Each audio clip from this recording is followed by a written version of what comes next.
Este, tuve por ahí un temita con el internet, pero ya estamos por acá. A ver, bueno, mi nombre es Octavio Vado, creo que con algunos ya hemos coincidido.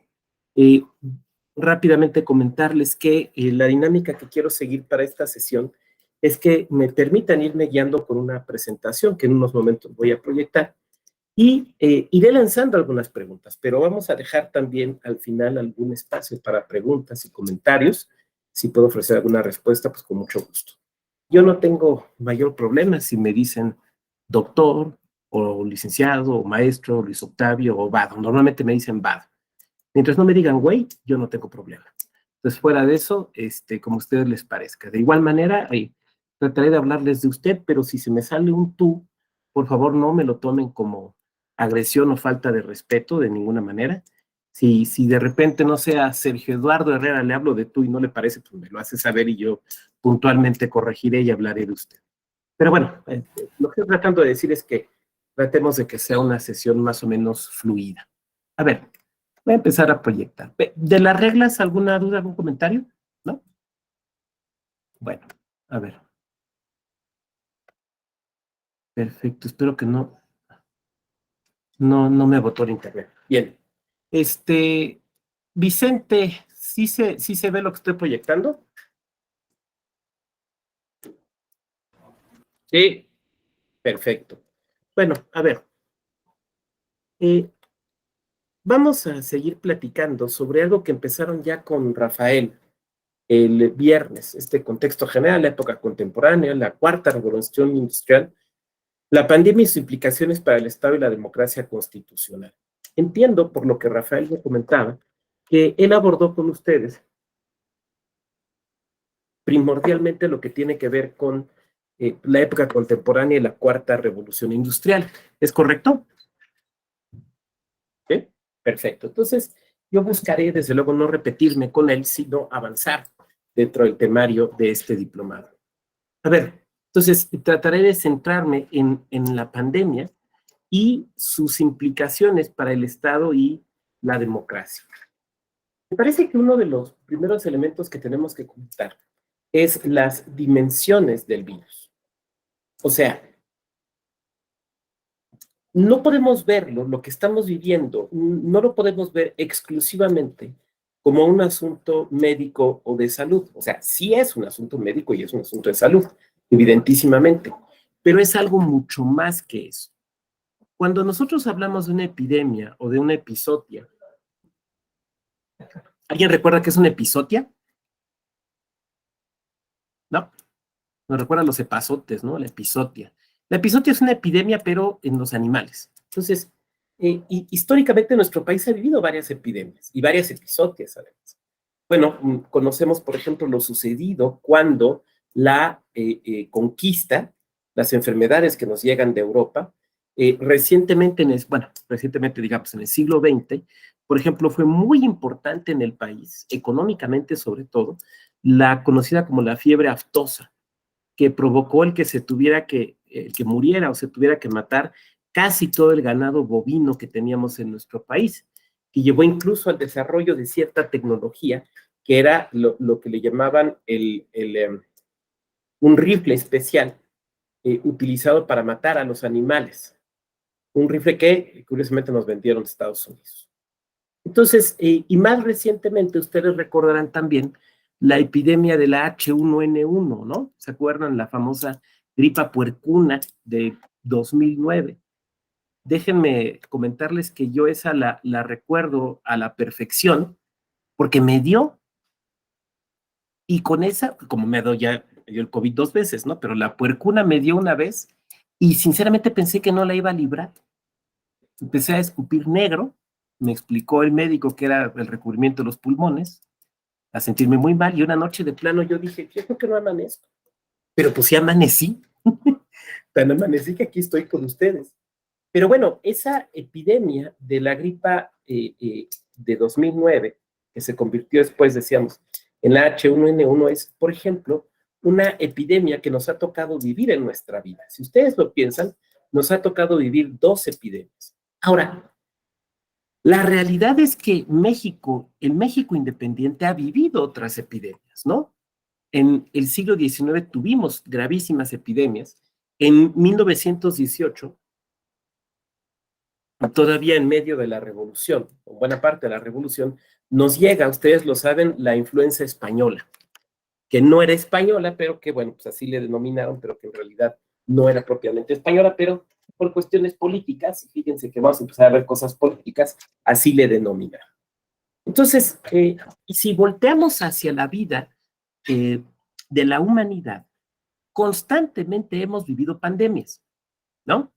Bástenos recordar, por ejemplo, la peste negra en la Europa, en el Asia y en la Europa medieval, la peste bubónica, por ejemplo, en la India y en ciertas partes de Asia.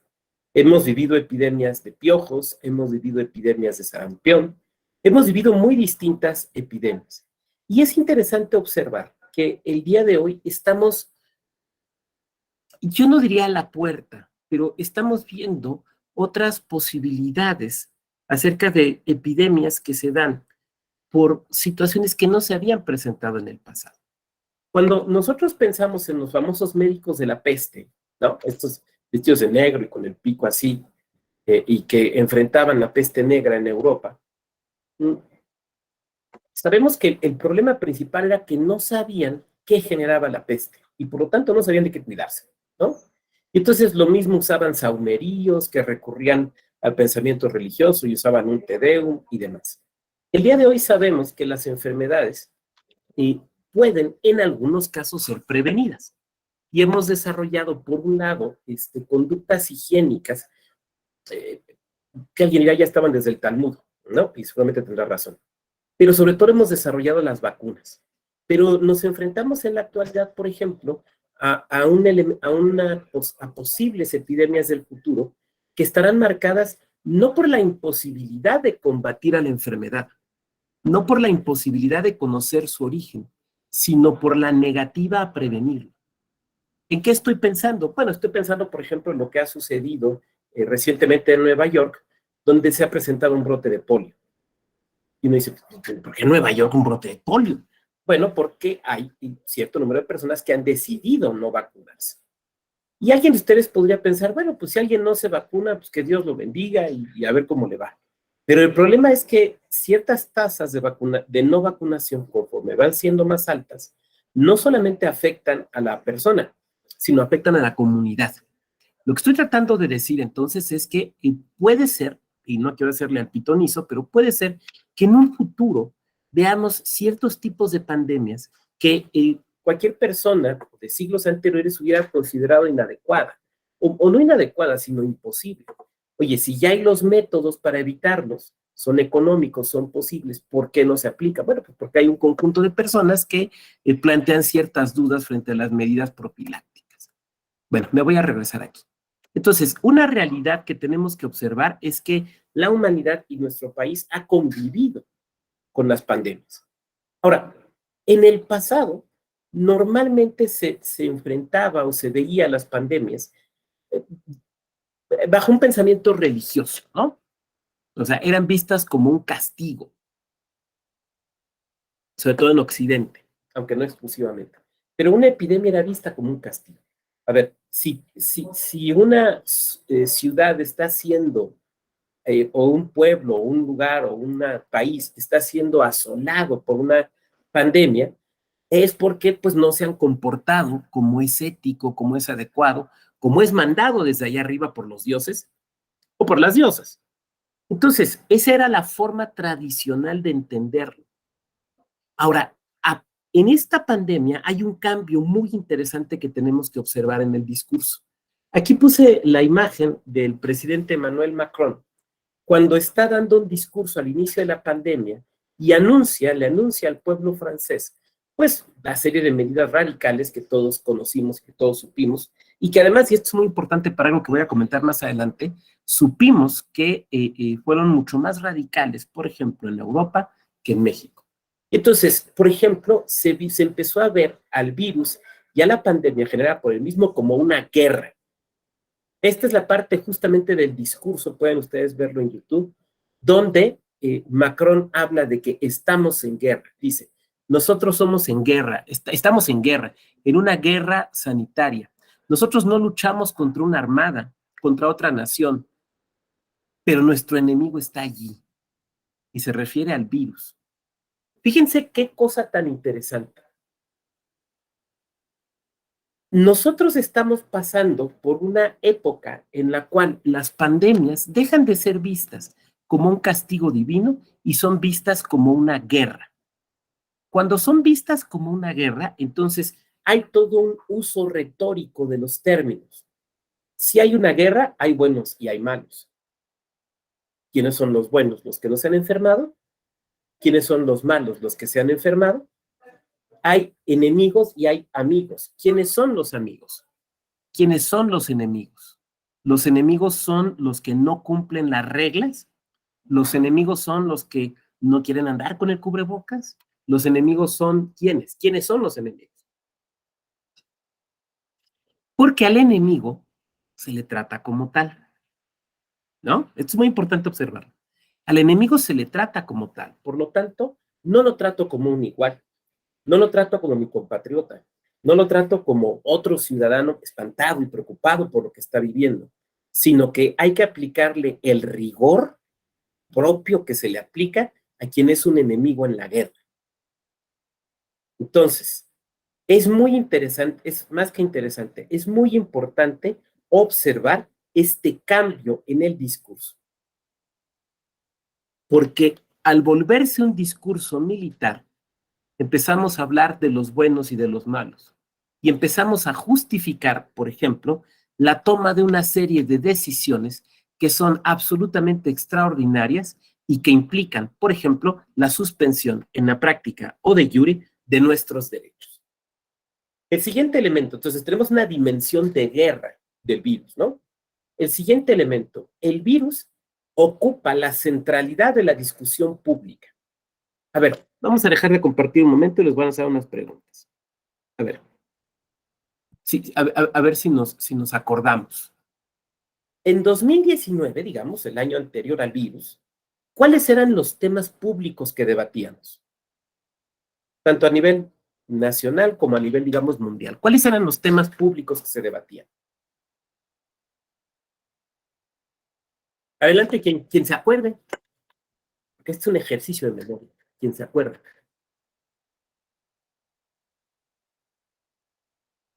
¿Cuáles eran los temas relevantes que nos ocupaban en las charlas de café en 2019? O sea, antes de que todas y todos los opinólogos nos volviéramos expertos en el virus y opináramos del virus, ¿de qué opinábamos? Bueno, por ejemplo, uno de los temas muy relevantes, ustedes lo recuerdan, era el tema de la paridad y de frenar la violencia política de género. ¿Se acuerdan de las marchas? ¿Se acuerdan de las protestas? ¿Se acuerdan de los pañuelos morados? ¿Se acuerdan de todo eso? Cuando aparece el virus con la fuerza, no les voy a platicar porque lo hemos vivido, o podríamos decir, lo hemos sobrevivido, con la fuerza que tuvo, borra del espacio público los temas que se estaban discutiendo. Los asuntos que eran relevantes dejan de serlo. No porque intrínsecamente dejen de serlo, claro que lo siguen siendo, sino porque cuando nos enfrentamos a lo urgente, dejamos atrás lo importante. ¿Estamos de acuerdo? Y lo urgente era esencialmente una cuestión de vida o muerte. Recordemos algo, ¿no? Era una época en la que creíamos que los tapetes con ciertos líquidos nos iban a ayudar. Era una época donde no había vacunas. Era una época donde de repente alguien subía videos diciendo que el virus se moría con el aire caliente y se acuerdan que usaban unas pistolas de aire y se proyectaban aire caliente adentro de la nariz. ¿Se acuerdan de todas esas cosas? Que hoy nos pueden parecer ridículas, pero acordémonos de cuando empezamos a vivir esto. Era la época en la que nos quitábamos los zapatos al entrar a casa. ¿Se acuerdan? Era la época cuando si encargabas algo, lo super limpiabas, ¿no? Porque es que se puede transmitir por el contacto. Era la época donde nos preguntábamos, ¿los animales pueden contagiarse y pueden ser portadores del virus? Si yo salgo a pasear a mi perro, ¿puede contagiarlo? Si mi gato se sale por la ventana y regresa por una ventana abierta, ¿puede contraer el virus y contagiarme? Lo que estoy tratando de decir es que todas las discusiones públicas que teníamos anteriormente dejaron de ser relevantes y lo que se volvió urgente fue el tema del virus. Esto es muy importante porque acaparó la agenda pública. Y cuando digo que acaparó la agenda pública, es un poco lo que yo decía hace rato, tal vez un poco en tono de burla, ¿no? O sea, los opinólogos y las opinólogas dejamos de discutir muchos temas y empezamos a discutir del virus, porque lo urgente hizo a un lado lo importante, ¿no?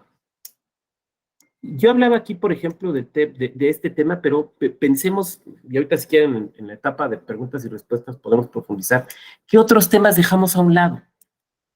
¿No? ¿Qué otros temas ahorita empezamos a retomarlos o incluso ni siquiera los hemos retomado? ¿Qué otros temas por ahí, la centralidad de la discusión acerca del virus y de la pandemia los hizo a un lado? Una tercera dimensión, que es la dimensión a futuro, ¿no? El empezar a hablar de una nueva normalidad. ¿Se acuerdan que ya tiene un buen rato que empezamos a hablar de una nueva normalidad? Ahora, eso de la nueva normalidad nos presenta muchas cosas que tenemos que tratar de entender. A ver, es que a veces quito porque quiero verlos a las caras, ¿no? Por eso peloteamos un poquito, ¿no? ¿Qué es la nueva normalidad? ¿La podemos definir? Probablemente podemos hablar de ciertas conductas que forman parte de la nueva normalidad. Por ejemplo, ¿quién me puede decir una? ¿Quién quiera levantando la manita? Israel, adelante.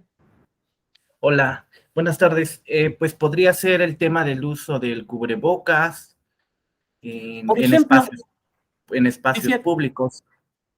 qué Em, interesante lo que nos dice Israel. Perdón, si quieres, retomo esto y ahorita regresamos, pero no, ahora sí que no te me desconectes. Qué interesante, porque ¿quién usaba cubrebocas antes de? Yo recuerdo, perdón que hable de mi experiencia, porque pues ni modo que hable de la experiencia de Lenin o de Alondra, ¿no? Pero yo recuerdo que yo usé cubrebocas esa vez que me dio la gripa puercuna, porque no alcancé en mi hospital, estaba yo ya en la casa, estaba con el cubrebocas, ¿no? Pero es la única ocasión que yo recuerdo. ¿Cuántas veces llegábamos? Miren, les voy a decir algo que nuestros hijos, nuestras hijas, nuestros nietos probablemente consideren de una irresponsabilidad monstruosa, y no estoy exagerando. ¿Cuántas veces llegábamos al trabajo con gripa? Ay, es que ando un poquito gripadón, nos vamos así, porque no estoy agripado ahorita. Pero íbamos, ¿cuándo pedíamos no ir a trabajar por gripa? O sea, muchas veces pues, es una gripa, o sea, o sea, ¿cuál es el problema, no? O sea, ¿cuántas veces se saludaba uno hasta de beso con todo y gripa? ¿Se acuerdan? Probablemente si hablamos de esto con niños, niñas que no tienen conciencia anterior a la pandemia, fíjense, empieza a haber toda una humanidad que no conoció el mundo anterior a la pandemia. Fíjense en eso, fíjense en la importancia de esto. Sí, no, es que antes no, pues yo me acuerdo que iba yo a trabajar con todo y gripa, de una vez contagié a mi jefe, ja, ja, ja, ja. ¿Cómo que ibas con gripa? Sí, ¿y te dejaban pasar? Sí. Intenten no llevar a un niño con gripa a la escuela. Digo, no digo, o sea, bueno, no lo intenten, pues. O sea, lo que estoy tratando de hacer es ejemplificarlo, ¿no? Muy bien, Israel. ¿Qué más? Nos decías el cubrebocas. ¿Qué otra cosa? pues en general como los protocolos que se empezaron a adoptar a partir de este hecho, ¿no?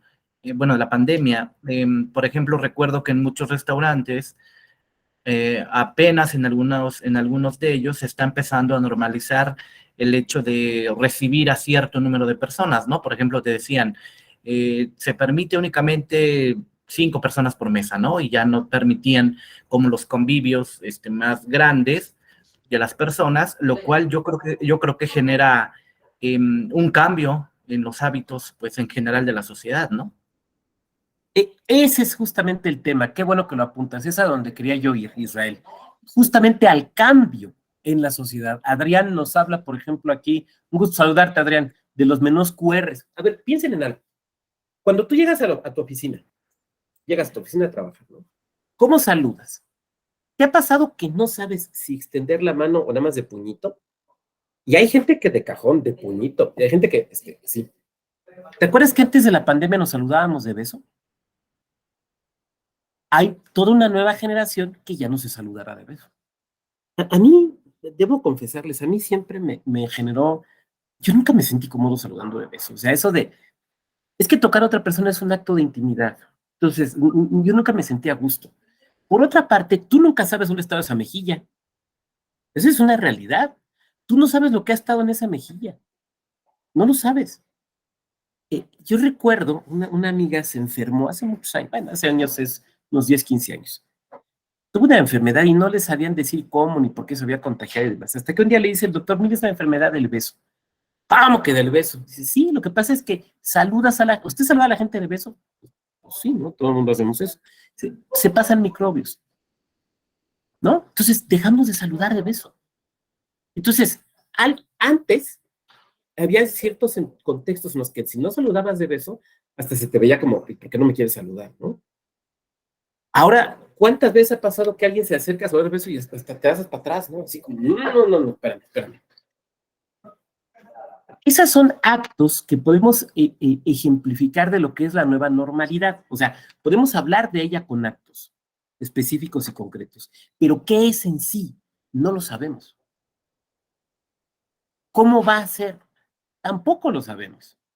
O sea, hemos ido haciendo adaptaciones, ¿no?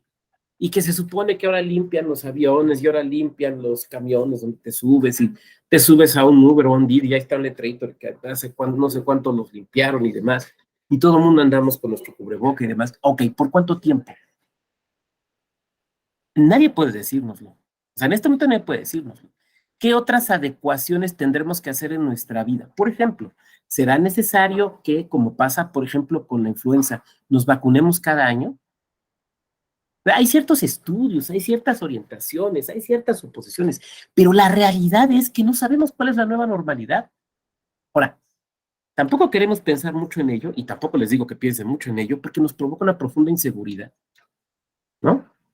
Bueno, y entonces, ¿qué va a pasar? ¿Sí me voy a tener que estar vacunado todo el tiempo? Por ejemplo, porque no les quiero meter miedo a ustedes, entonces voy a hablar de mis miedos, ¿no? Los miedos que nos provoca la pandemia. Cuando me dio a mí la primera vez el COVID, sí tuve neblina mental, sí la tuve, y me preocupé mucho porque yo vivo de esto, ¿no? Entonces, bueno, ¿y qué pasa si de repente ya no puedo dar clases? Si ya no puedo escribir, si no puedo dar pláticas, ¿qué voy a hacer? ¿No? Entonces viene la preocupación. O gente que tiene derivaciones de dolores musculares. Bueno, ¿qué se tiene que hacer para que se me quite? ¿Qué tratamiento tengo que seguir? Y empiezan a surgir algunos tratamientos, algunas ideas, pero la verdad es que aún es muy pronto. Entonces, no sabemos cuál es la nueva normalidad. Entonces, fíjense qué interesante. A pesar de que se reduzca, como esperamos, la mortandad del COVID, la realidad es que ha transformado nuestra vida futura de manera permanente. Permanente. Pero aún no sabemos con qué profundidad y hasta dónde. Aún no lo sabemos. Entonces, por ejemplo, hay gente que el día de hoy ya no se imagina traer, en su carro no traer algún tipo de líquido desinfectante. Y es algo que probablemente ya se le quedó para siempre. Ese es un cambio en tu conducta. Hay gente que dice, ni madres, yo no vuelvo a saludar de beso, pero ni a mi esposo. No, yo ya eso ya no. Es un cambio en la conducta. Pero ¿qué cambios vamos a tener en la sociedad? ¿No? ¿Qué cambios vamos a tener en la sociedad? Ese es un elemento que al día de hoy no sabemos. Entonces, me voy a regresar aquí a la presentación. ¿Vamos bien? Voy a regresar aquí a la presentación. Entonces, el virus tiene muchas dimensiones. Una dimensión de guerra, ¿no? Donde hay que tratar como enemigo al que dispersa el virus. Y no hubo ese discurso totalmente crítico respecto de las gentes que, es que cómo es posible que estén saliendo. Uy, ¿por qué tienen que salir a trabajar? Porque si no, no comen. Es que ¿por qué no se guardan? No hubo persecución policíaca en algunos lados de las personas que no tenían cubrebocas. No hablaré de algunos casos terribles, pero ustedes saben de lo que estoy hablando, ¿no? Entonces, lo que empieza a haber es una dimensión de guerra, o sea, una dimensión del enemigo, una dimensión de centralidad. El tema del virus se convierte en el tema más relevante y más importante, ¿no? Todo lo demás, miren, por ejemplo, estamos en una sede electoral, ¿no? Y aquí el compañero Pérez Carrillo no me dejará mentir, pero nosotros recuerden que tuvimos elecciones en medio del virus, y estoy hablando de las elecciones de Durango, sí, no, de Coahuila y de Hidalgo, que se hicieron antes de las vacunas. Y la preocupación fundamental de los órganos electorales, ¿cuáles eran? ¿Qué medidas tenemos que tomar para prevenir? Oiga, pero ¿qué no hay que pensar en prevenir la compra y coacción? ¿Qué no hay que pensar en facilitar el voto? A ver, lo primero es, y la primera preocupación legítima de los órganos electorales es cómo le hacemos para que para que el acto de votar y las casillas no se conviertan en la fuente de una nueva ola. ¿De acuerdo? Y déjenme decirles algo. Tan fueron buenas las medidas que se tomaron que, si ustedes recuerdan, esas elecciones no provocaron una nueva ola del virus. ¿Se acuerdan? O sea, la preocupación que tuvieron las instituciones electorales, sobre todo las instituciones electorales administrativas, era una preocupación legítima, pero además, la manera en la que la enfrentaron fue la adecuada. ¿Por qué fue la adecuada? Porque las casillas no se convirtieron en un foco. Ahora, alguien de aquí me va a decir, oiga, doctor, mi tía estuvo ahí y se infectó. O sea, sí puede haber habido casos individuales. Lo que estoy diciendo es que no se convirtieron en la fuente de una nueva ola, como si las vacaciones de invierno. ¿Estamos de acuerdo?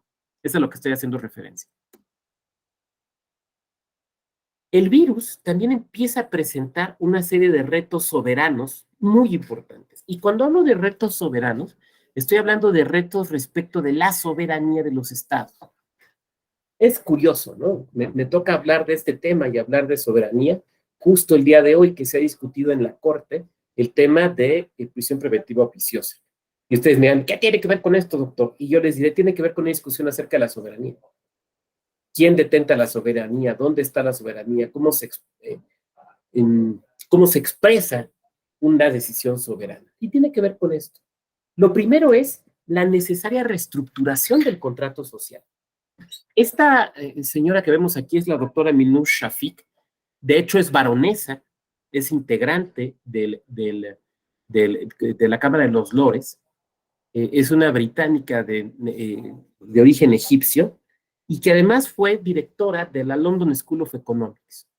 Y Minouche Shafik sacó este libro, What We Owe Each Other. Les quiero platicar algo muy curioso acerca de este libro. Ahorita van a ver por qué lo estoy utilizando. Seguramente ustedes conocen la revista aquí de la escuela, el tribunal, ¿no? De la escuela judicial, la revista Justicia Electoral. En el número actual, que está corriendo ahorita, le hicimos, el maestro Alexander Reyes y su servidor, le hicimos una entrevista a uno de los más grandes politólogos vivos que hay, que es Leonardo Morlino. Es muy interesante, se la recomiendo leer porque habla de la transición y demás. Pero, ya que termina la entrevista, pues nos quedamos, Alexander y yo, platicando con Morlino, y entonces Morlino nos dice, no, estoy leyendo un libro buenísimo. Esta entrevista la hicimos en 2020, o sea, ya en la pandemia. Estoy leyendo un libro buenísimo. Pues, bueno, sacas la libreta para anotar. O sea, cuando gente inteligente como esa te dice que está leyendo un libro, inmediatamente anotas y ya estás metiéndote a Amazon para cotizar, ¿no? Bueno, o a ver si en digital, o a ver cómo es. Y nos recomendó este libro de Minouche Shafik, Pues ni tarro ni perezoso lo pedí. Y es un libro muy interesante porque de lo que nos habla esta gran autora yo creo que es de las mentes más inteligentes vivas que he leído. De lo que nos habla dice, a ver, básicamente es esto. La pandemia vino a profundizar, a agudizar la diferencia que tenemos económica, social y demás dentro de los países. O sea, la brecha entre los más ricos y los más pobres, la brecha entre los que tienen mucho y los que nada tienen, se hizo mucho más profunda.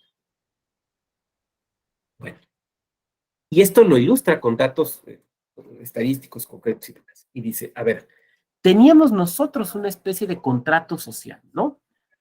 Dice, bueno, pensábamos que a las personas las personas, sobre todo cuando son pequeñas o cuando son adultas, necesitan un tipo de apoyo. En algunos países eso es un apoyo social, en otros países se deja a la familia. Dice, habíamos construido una cierta estructura de solidaridad social en algunos casos o de servicios sociales en otros países. Las habíamos construido, dice, después de la Primera Guerra Mundial. habíamos profundizado en ella después de la Segunda Guerra Mundial con los famosos estados sociales de derecho. Ahora, lo que vivimos en la pandemia, en esta pandemia, y lo escribe ella, digamos, a mitad de la pandemia, viene a movernos todo lo que teníamos, porque fue tan fuerte y tan grave como por lo menos, como la influenza o la gripe española en 1918. Entonces, nuestros sistemas de salud colapsan, nuestros sistemas de estado de bienestar colapsan. Pero por otra parte, también aquellos países que confiaban más en la solidaridad dentro de las familias, como era el caso de Estados Unidos, también ese sistema colapsó. Porque de repente no solo está enferma la abuelita, está enfermo el abuelito, y está enferma la hija, y está enfermo el nieto. ¿Y quién cuida a quién? ¿No? Entonces dice Benir Shafik, este debe ser un momento para que nos replanteemos el contrato social. Entendiendo por el contrato social, estas no son ideas mías, son ideas, digo, si yo tuviera esas ideas, yo estaría en la London School of Economics, ¿no? Digo, estoy en un lugar que me encanta, pues, pero lo que quiero decir es que la genialidad, desde luego, no es mía, la genialidad es de Shafik, ¿no? Ella dice, bueno, ¿qué debemos entender por contrato social? Bueno, por contrato social debemos entender lo que la sociedad esperamos del gobierno. ¿Qué esperamos de los gobiernos? ¿Qué nos deben de dar los gobiernos? Bueno, pues aquí lo que la pandemia provoca es que esperamos algo totalmente distinto de los gobiernos. Que nos saquen, que tomen las decisiones adecuadas, que las tomen en tiempo, que velen por nuestra seguridad y que velen por nuestra salud.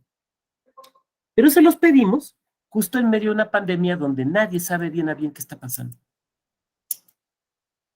Lo cual es terrible. Pero lo que no les podemos pedir a los gobiernos es que sean magos. Lo que no les podemos pedir a los gobiernos es que sean adivinos. Entonces, lo que plantea Minouche Shafik es, tenemos que cambiar el contrato social. Tenemos que renegociar el contrato social. Tenemos que entender de una manera distinta la relación entre gobierno y ciudadanía, pero también la relación hacia adentro de las propias familias. Dice muchas otras cosas más este libro, de verdad se los recomiendo mucho. Miren, no sé, y a lo mejor alguien aquí que sea muy ducho en el internet hasta nos puede ayudar. No sé si ya está traducido al español, pero de verdad, créanme que es de lo mejor que he leído en los últimos 3, 4 años. La verdad es que sí, una espléndida referencia a don Leonardo Morlino. Vale mucho la pena leerlo. Y habla incluso por ahí de México. 2. Otro reto soberano fue o es la repotenciación de los organismos internacionales. A ver, normalmente, en circunstancias normales, no estoy hablando de Kosovo y la OTAN, en circunstancias normales, los seres humanos estamos muy lejanos de los organismos internacionales, ¿no? De hecho, es una de las grandes quejas, probablemente fundada, que hay respecto de la Unión Europea, ¿no? O sea, la ciudadanía dice, pues unos burócratas allá en Bruselas, por los que no voté, toman decisiones que afectan mi vida. ¿Cómo carambas es posible eso, no? Bueno.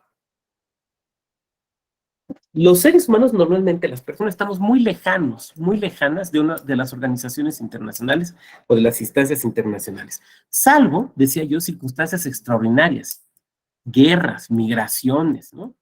Pero la pandemia revitalizó y repotencializó el papel de algunas de estas organizaciones. Por ejemplo, la Organización Mundial de la Salud.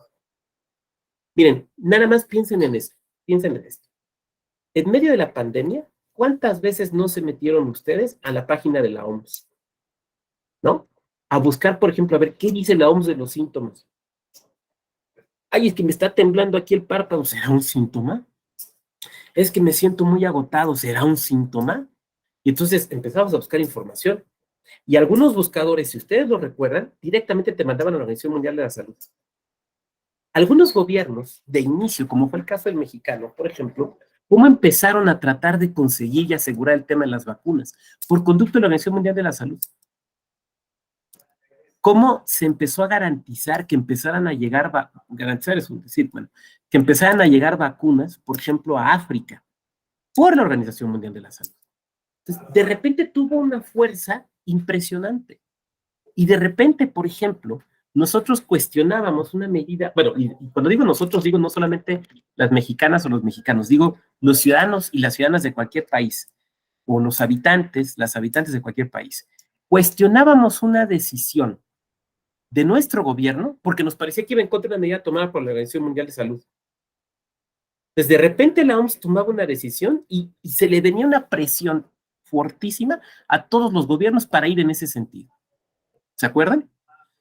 O sea, no estoy hablando de nada que no hayamos vivido. Eso repotencializó el papel de las organizaciones internacionales y redujo en la práctica el margen de maniobra soberano internacional. Un tercer elemento fundamental. Miren, cuando yo estaba repasando para esta clase, me quedé pensando en eso. Dije, bueno, en México hemos hablado mucho y nos ha preocupado mucho la soberanía alimentaria, ¿no?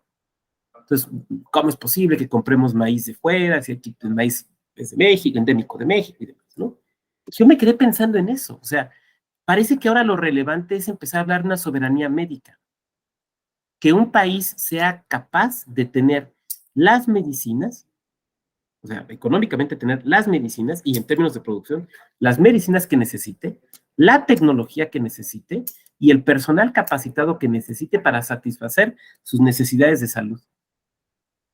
Pero probablemente fuera de los círculos médicos más altísimamente especializados, este era un tema del que no se hablaba antes, ¿no? Y eso tiene que ver, por ejemplo, con el papel que juegan las farmacéuticas. A ver, todos sabemos que ha sido un gran negocio para las empresas farmacéuticas la pandemia. Un gran negocio. Desarrollar las vacunas. Y si el bicho sigue dando, pues qué bueno, porque sigo vendiendo vacunas, ¿no? Ahora, alguien aquí me podría levantar la mano y decirme, oiga, doctor, ¿está usted en contra del capitalismo? Oiga, doctor, pero es que si las farmacéuticas invierten muchísimo dinero en investigación, no tienen derecho a llevarse, a recuperar la inversión y a tener ganancias. Desde luego que no estoy en contra del capitalismo.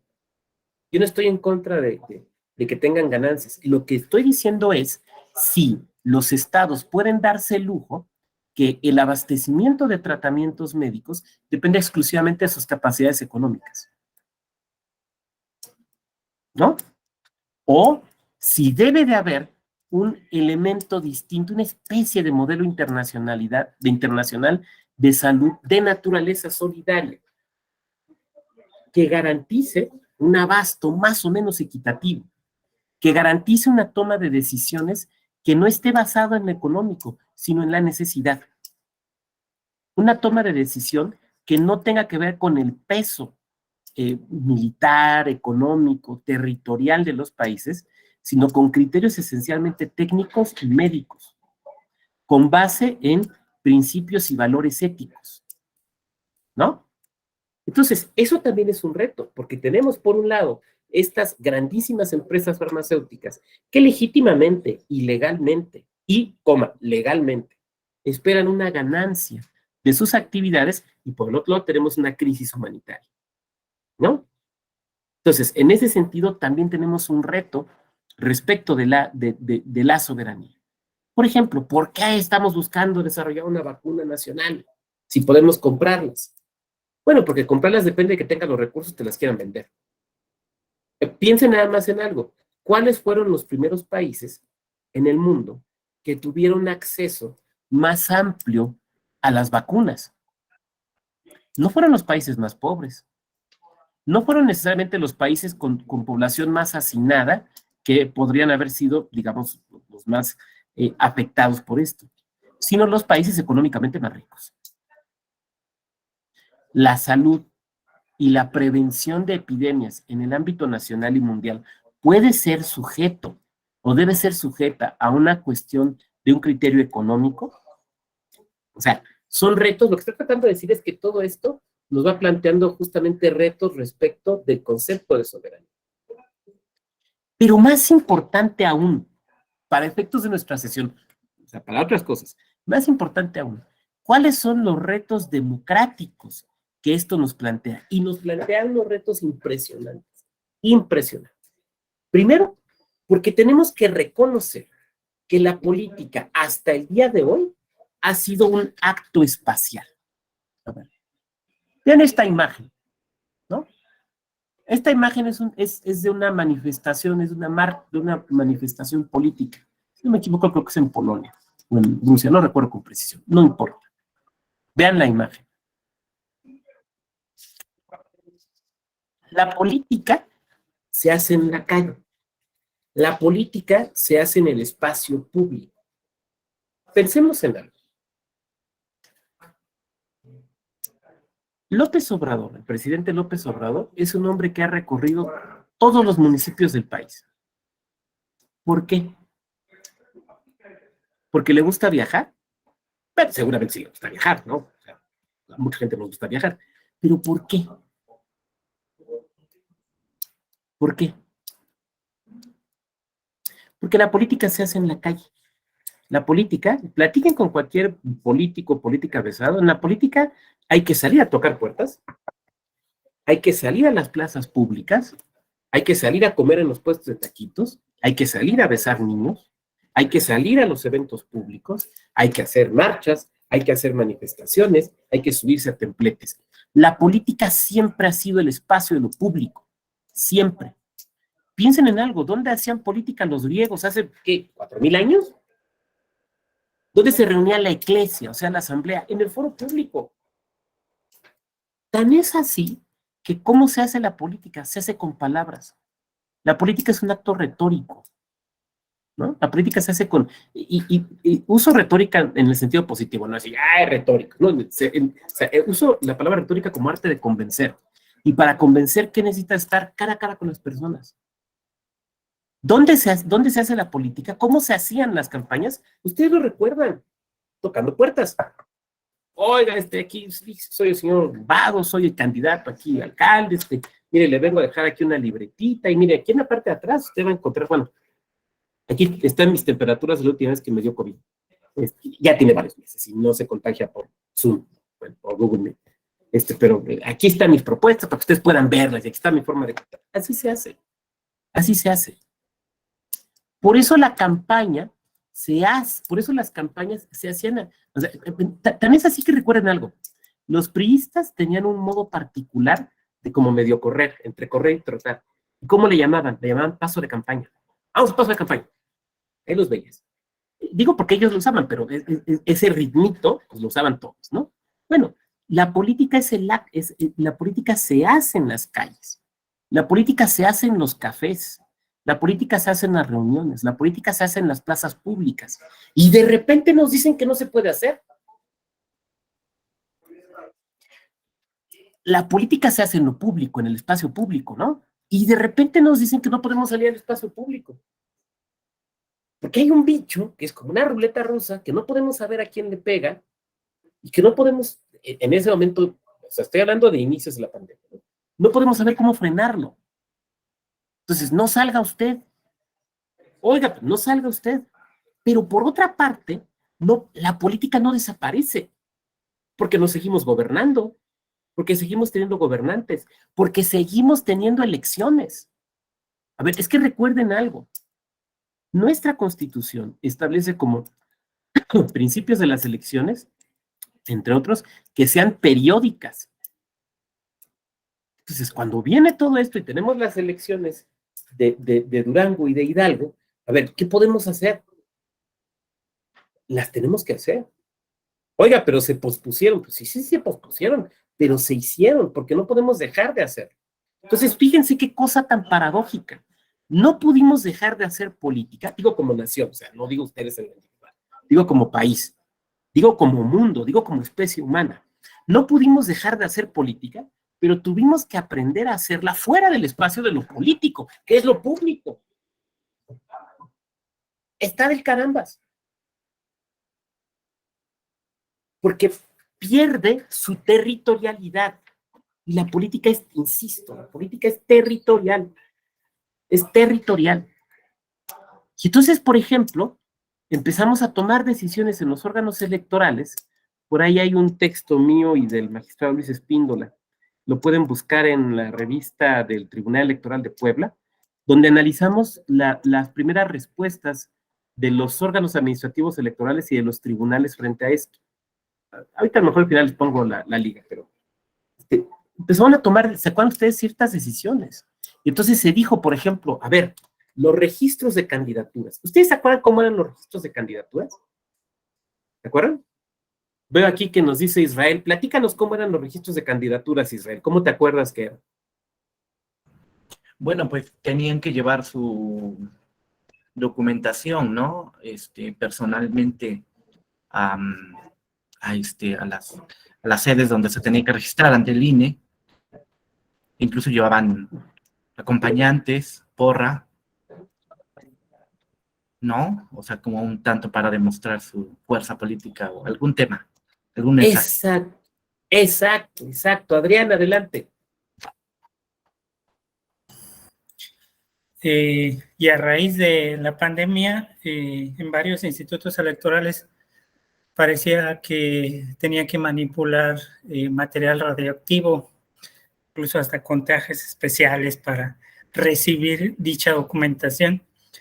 Yo quería también, a propósito de esta parte de lo público, en el 21, en la elección federal, se emitieron recomendaciones para actividades de campaña, que eso y la carabina de Ambrosio fueron lo mismo. Incluso nos cuestionaban a nosotros que fuéramos a imponer sanciones a los mítines porque claramente se estaban violando protocolos sanitarios. Entonces, la única explicación era que pues, correspondía a las comisiones estatales para la prevención de riesgos sanitarios o a nivel federal, la que correspondía, en su caso, emitir las sanciones por la violación a los protocolos sanitarios.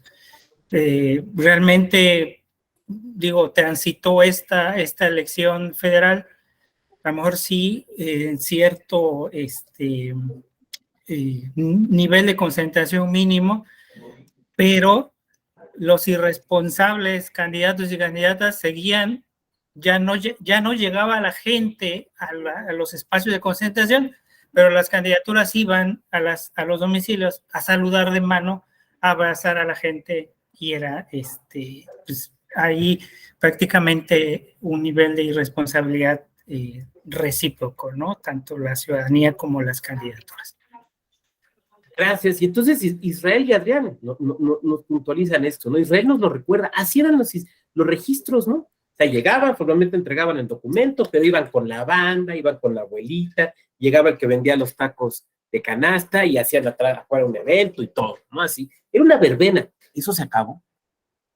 Eso se acabó. Adrián nos lo cuenta. Yo recuerdo, específicamente me acuerdo, de Hidalgo, en Hidalgo, porque lo trabajamos para ese artículo que les platicaba el magistrado Espíndola y yo. Entonces nos pasaban los protocolos y nos mostraban fotos y literalmente eran así, eran unas mesas y cubiertos como si fueran a operar el funcionariado electoral, y traían sus caretas y traían sus cubrebocas y traían sus gogles atrás de las caretas y traían unas batas quirúrgicas y traían los guantes, ¿no? Y pedían que por favor la mayoría de las cosas fueran electrónicas, ¿no?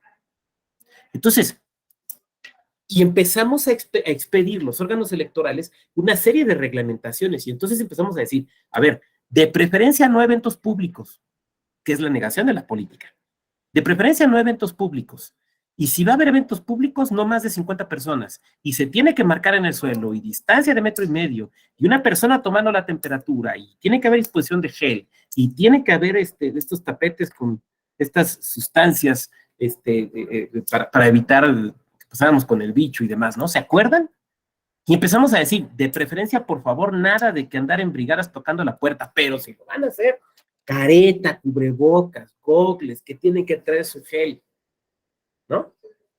Y nos empezaron a caer las impugnaciones a los tribunales, porque los partidos, las candidaturas se empezaron a quejar, y empezaron a surgir dudas. Por ejemplo, yo recuerdo cómo me la consultaba. ¿Podemos regalar o no cubrebocas? Porque ustedes saben que los partidos políticos tienen muy limitado aquello que pueden entregar en promoción, ¿no? O sea, ya ven que antes, yo recuerdo unas elecciones en Yucatán donde decían que hasta refrigeradores daban. Y yo, ¿por qué nunca me tocaron? Un refri. Pero bueno, pero sabemos todo lo que daba, ¿no? O sea, balones, cubetas, chanclas de estas de pata de gallo, de todo daban, ¿no? ¿Se acuerdan que daban gorras? Daban? ¿Se pueden o no se pueden los cubrebocas? O dudas en términos de financiamiento. A ver, por ejemplo, el gel que compro para los partidos decían, todo esto no me lo estoy inventando, ¿eh? Los partidos decían, a ver, yo quiero comprar gel, porque por disposiciones sanitarias tengo que tener gel en las oficinas. Pero ahora el OPLE o el INE me está diciendo que si se me ocurre hacer un evento público, pues yo tengo que tener ahí gel. Entonces, ¿cómo divido el gasto? O sea, ¿cuántos litros de gel lo cargo a gasto normal de operación y cuánto gasto de campaña? Todo ese tipo de dudas, pues hubo que entrarle a resolverlas. Pero además, lo que bien comenta Adrián, la distribución de competencias. A ver, ¿qué pasa si hay un evento con 200 personas donde debería haber 50? ¿Es el órgano electoral el que debe de disolver el evento? ¿Se puede ordenar la suspensión del evento? ¿Lo puede hacer el órgano electoral? ¿Lo debe hacer el órgano de salud? Todo este tipo de problemas nos reventaron en la cara y había que tomar decisiones. Y entonces nosotros no podíamos decir, cuando digo nosotros y nosotras me refiero a los órganos electorales, no, déjeme decirles que, mire, Bobbio define a la democracia. No, no, mire, aquí ya gobiernos, no, no, ni madres. No había referentes, pero había que decidir. Ahora, esto se empieza a entrelazar justamente con el tema, digo, yo sé que esta materia de inicio es un poco general, pero se empieza a entrelazar con los temas que ustedes están teniendo, que ustedes van a ver a lo largo de este diplomado, porque, por ejemplo, ¿qué empezó a pasar con los órganos electorales? Les voy a platicar algo de mi otra vida. O sea, mi vida entre 2014 y 2020, que fui consejero electoral en Querétaro. Y nos toca la pandemia. Y el primer tema fue, tenemos que cerrar. Tenemos que cerrar. Porque los propios órganos estatales de salud te decían, cierra, no eres indispensable. Pero es que la democracia mis polaños, cierra. Bueno, entonces, ¿qué hacemos con los trámites? ¿Qué hacemos con los procedimientos? Y, por ejemplo, nosotros teníamos, y estoy seguro que no éramos el único órgano, todos, teníamos procedimientos de violencia política de género. ¿Podemos suspenderlos? ¿Podemos, por ejemplo, cerrar nuestras oficinas y no recibir denuncias? Ya olvídate de una denuncia de una barda ahí pintada, de todos modos, pero, por ejemplo, denuncias de violencia política de género. No, fíjese que, pues, es que estamos cerrados por la pandemia. Pues sí, pero fíjese que me está pasando, no, pues, y luego abrimos. ¿Podemos hacer eso? Recuerdo un caso muy interesante de Oaxaca. El Tribunal Electoral de Oaxaca, pues, suspende, como hicimos todos, o casi todos, suspende sus trámites y suspende también, pues, la recepción de demandas y demás. Y viene una sentencia de sala superior que le dice, tienes que establecer un procedimiento para seguir recibiendo demandas. Los procesos no se pueden suspender. Y entonces, ¿qué hago? Y entonces ustedes me van a decir, pues, doctor, está muy fácil, ¿no? Pues lo que nos pasó, o sea, nos mandan a trabajar a nuestras casas. A ver, una cosa es eso, otra cosa es, ¿cómo le hago si mi ley electoral, si mi ley procesal electoral no contempla la promoción electrónica? Porque no las contemplaban. ¿Puedo yo, fíjense la pregunta, ¿puedo yo, órgano electoral o tribunal, inventarme un mecanismo electrónico por internet para recibir demandas, recibir pruebas, desahogar audiencias? ¿Puedo hacerlo? Pues la pregunta ya no fue puedo. La pregunta fue, ¿cómo le hago? Porque las decisiones, sobre todo de sala superior, fue, la justicia no se puede parar. Los órganos no pueden cerrar ad perpetuum. Tiene que haber algún tipo de mecanismo. Pero es que no puedo tener aquí a la gente metida. Nadie te está diciendo que tengas a la gente ahí metida. Lo que te estamos diciendo es, se tienen que seguir trabajando los asuntos. Pero es que mi ley no me dice. Pues tu ley no te dice, pero improvisa. Ahora, por otra parte, teníamos que garantizar los principios de la materia electoral. Certeza, legalidad, independencia, objetividad, máxima publicidad. Teníamos que seguir garantizando eso. Entonces, sobre eso tuvimos que ponernos a diseñar cosas. Este diplomado nos hubiera sido muy útil, pero bueno, todavía no lo teníamos, ¿no? Pero tuvimos que ponernos a diseñar cosas. Y un poco fue prueba y error. Un poco fue prueba y error. Y entonces todo el mundo empezamos a hablar de la firma electrónica. Todo el mundo empezamos a hablar de los buzones electrónicos para la recepción de quejas, demandas, denuncias. Todo el mundo empezamos a desahogar audiencias vía Zoom, ¿no? O Google Meet, o todo este tipo de elementos. ¿Por qué? Porque tuvimos que seguirlo haciendo. Entonces, la política y lo democrático se trasladó esto es muy importante, se trasladó de la materialidad a la virtualidad.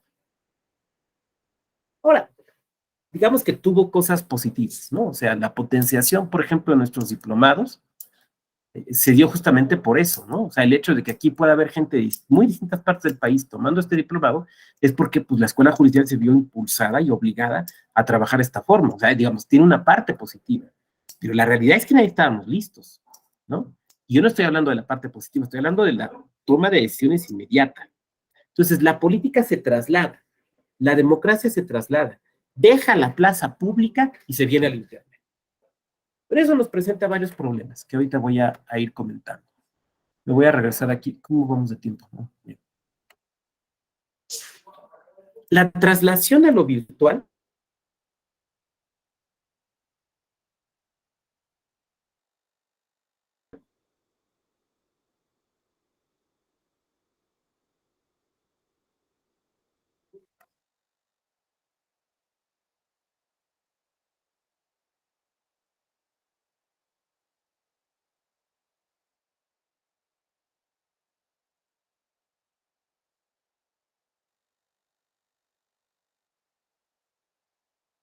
¿sí me ven y me escuchan de nuevo? No, me votó, decíamos. A ver, déjenme ver si no me vota otra vez, espero que no. Y no, bueno, pues sin la presentación, pero es más fácil. A ver, decía yo, la democracia se traslada a lo virtual, pero eso nos presenta varios problemas. En primer lugar, que lo virtual es esencialmente individual. Cuando tú vas a un evento público como este que tenemos aquí, como esta marcha que tenemos aquí, tú estás en el evento público, pero estar en el evento público quiere decir que escuchas al que está hablando, pero escuchas al que grita, y la señora de junto te hace un comentario, y el de atrás echa un chiflido, y el de adelante confronta. Entonces, no solamente estás escuchando a la persona que habla en el templete, estás escuchando a tus compañeras y a tus compañeros, y te pones a debatir, y normalmente no vas solo, no vas sola, vas con tu grupo, vas con unas personas. Entonces, eso se perdió, porque no, ahorita, ¿cómo están ustedes? Pues estás solo ahí frente a la cámara. A lo mejor alguien está ahorita en el trabajo, como veo que están varias y varios, pues llegan y se te acercan y demás, pero la experiencia de lo público se pierde. A ver, ¿ustedes han ido a una manifestación, a un evento público, a una marcha? Yo sí, y esa experiencia de lo público se perdió, ¿no? Simplemente el hecho de que vas en una marcha y vas viendo las pancartas y oyes las consignas y los comentarios, todo eso es político y te retroalimenta. Aquí no hay nada de eso. O sea, cuando haces un Zoom con un candidato, con una candidata, pues incluso hasta es bastante insípido, ¿no? Es lo que quiero decir. Entonces, se traslada a lo virtual. Ahora, eso nos presenta un problema. Miren, voy a hablar de cifras de la Asociación Mexicana de Internet. Según la Asociación Mexicana de Internet, en México, bueno, tenemos 126 millones de personas. ¿Cuántas personas tienen acceso a Internet? Cerca de 86 millones. Me van a decir, son muchas, son el 70 y tantos %, sí. Pero vean cuántas no tienen acceso a Internet. Esas personas, en este modelo de una democracia virtualizada, quedan hechas a un lado. Y su única información, esencialmente, va a ser la que salga en la televisión abierta, ¿no? Pero a lo mejor me dicen, oiga, doctor, de todos modos es mucha gente, ¿no? 76 millones. Y yo diré, también dependen las poblaciones. El 49% de las personas que no están conectadas a Internet, que no usan Internet, fíjense el porcentaje que di, son personas adultas mayores. Las estamos a un buen porcentaje de las personas adultas mayores, las estamos excluyendo de la nueva ágora de la democracia, que son las redes. Las estamos excluyendo. Y usted va a decir, ay, pues es que es muy fácil, doctor. No, perdón, no es fácil. O sea, a lo mejor para nosotras o nosotros es fácil, pero todos conocemos personas adultas mayores para las que no es fácil. Ahora, les voy a dar otro dato. Adrián, creo que tú estás en Oaxaca, ¿no, Adrián? Soy oaxaqueño, pero actualmente estoy en Tamaulipas. Bueno, a ver, ahí te voy una pregunta. No es con afán de ventanear, ¿eh? ¿Cuál es el porcentaje de la población oaxaqueña que tiene acceso a Internet hoy, 2022? Una más difícil, póngame. No. No tengo el dato exacto, pero digo, los rezagos son más que evidentes. Entonces, he tenido la oportunidad de trabajar allá en distritos rurales y pues no, hay comunidades donde este tipo de situaciones pues es lamentable. No tengo el dato, pero es un altísimo porcentaje. Y Adrián tiene toda la razón. Datos de 2022, el 29% de la población oaxaqueña tiene acceso a Internet. El 29%. Nos fijamos el impacto y lo fuerte que es dejar la política y la democracia a la calle y mudarla a estos entornos virtuales. Esa es la medida del impacto. A eso súmenle que en muchas comunidades, yo he sabido, por lo menos, voy a hablar de las que yo he conocido, pero ustedes pueden aumentar aquí lo que vamos a decir. Yo he sabido de Morelos, de Guerrero, de Oaxaca y de Chiapas. En la pandemia no puedes andar en la calle. Y ya ves que no te dejan ni entrar ni salir. Entonces, no había campaña, había elección, de alguna manera, no había campaña, no tenían acceso a Internet, entonces, ¿cómo te enteras? Alguien me podría decir, oiga, pues qué bien, así no están viendo ahí los anuncios repetitivos y demás, pero es que no te enteras. ¿Qué proponen? ¿Quién propone? ¿Quién los propone? ¿Quiénes son? No se sabe. ¿Cómo participo en la discusión? Estás fuera, estás fuera. Entonces, mudar la democracia de como lo hemos entendido, como acto político, mudarla de la calle a lo virtual, es excluir a amplios grupos de la población. Porque, perdón, pero no todo México es un Starbucks en Polanco, ¿no? Y aún aquí en la Ciudad de México, como me pasó hoy, el Internet nos falla. Así de sencillo. No es cierto que todo México es territorio Telcel. Pero voy a apuntar un problema todavía mayor, ¿no? El espacio público, el espacio real, no el virtual, el espacio público real, ¿de quién es? La plaza pública, las calles, la explanada donde afuera de la iglesia, el terreno de fútbol, donde jugamos fútbol y pues nos juntamos, ¿no? ¿El espacio público de quién es?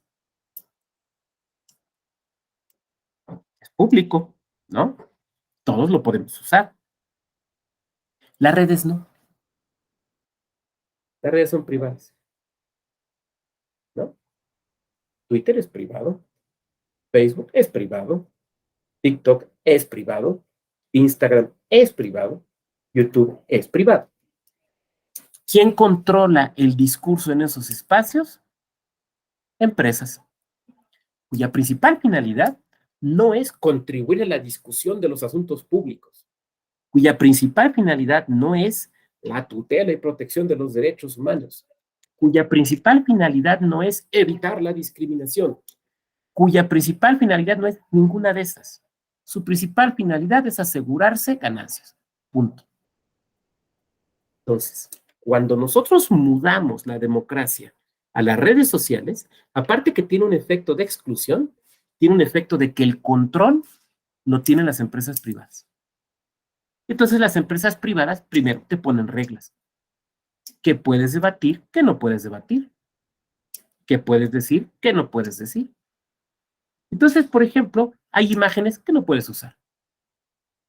Hay cuadros clásicos, no voy a decir cuáles tampoco, pero hay cuadros clásicos, ustedes pueden después buscarlos, que si tú los subes a Facebook, te bajan la imagen porque es considerado algo inadecuado. Hay palabras que tú utilizas, por ejemplo, en una entrevista, en un noticiero que se está transmitiendo por YouTube, dejan de monetizar. Si tú usabas ciertas referencias o ciertas palabras, por ejemplo, COVID, cosas por el estilo, no, porque no es un canal de la OMS y demás, pum, no puede monetizar. O te bajan la transmisión, ¿no? Entonces, ¿quién decide quién puede participar en la discusión pública? Una empresa privada. Antes, en el peor de los casos, si le pedías el kiosco municipal al municipio no te lo quería dar, pues podías meter un juicio, ¿no? O te quejabas o hacías de tomos la marcha. Pero ahora acá te sacan de internet y ¿qué haces? Ahora me van a decir ustedes, pues saque otra cuenta. Sí, pero si tienes una cuenta de 3, 4 mil seguidores y de repente sacas otra, el impacto de tu discurso no va a ser el mismo. Entonces, ahora el espacio público por excelencia, que son las redes sociales, está en manos privadas. Manos privadas que deciden quién puede entrar y qué discursos son válidos o no. Ahora, alguien de aquí me va a levantar la mano, pero ¿usted cree que todo es válido en la red? No, yo no estoy diciendo eso. Lo que yo estoy diciendo es que ahora quien controla el discurso público ya no es la ciudadanía, ni siquiera un gobierno soberano, sino empresas privadas, que, insisto, su principal finalidad es la obtención de recursos. E insisto, no estoy en contra de que la gente gane dinero con sus negocios. Lo que estoy diciendo es, lo que estoy planteando es, queremos que el diálogo democrático sea filtrado por empresas mercantiles con otra. Estas empresas, si ustedes saben que así funcionan las redes sociales, controlan el sentido del discurso, o controlan hacia dónde va el discurso, o controlan lo que tú puedes leer. ¿Por qué? Por el famoso algoritmo. Así de sencillo. Por cuestiones de trabajo tuve que viajar hace poco a Guadalajara y volé en cierta línea aérea, no lo voy a decir cuál. Entonces, obviamente tuve que entrar, pues a hacer el famoso check-in, pues el check-in y todo. Y de repente ahora en mi Facebook, constantemente me aparecen promociones de esa línea aérea. Lo obvio, ¿no? Me compré unas boinas. Fíjense las así.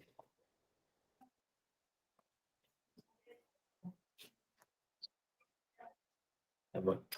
Ahora anuncios y anuncios de gorras. Esas traen un gallo y demás. No, yo no uso gorras o boinas. Bueno, es el famoso algoritmo. Ahora, ahí me podrán decir, pues esa es la parte comercial. Pero también respecto a los discursos que ves. Si tú tienes cuenta de Twitter, por ejemplo, ¿a quién te recomienda?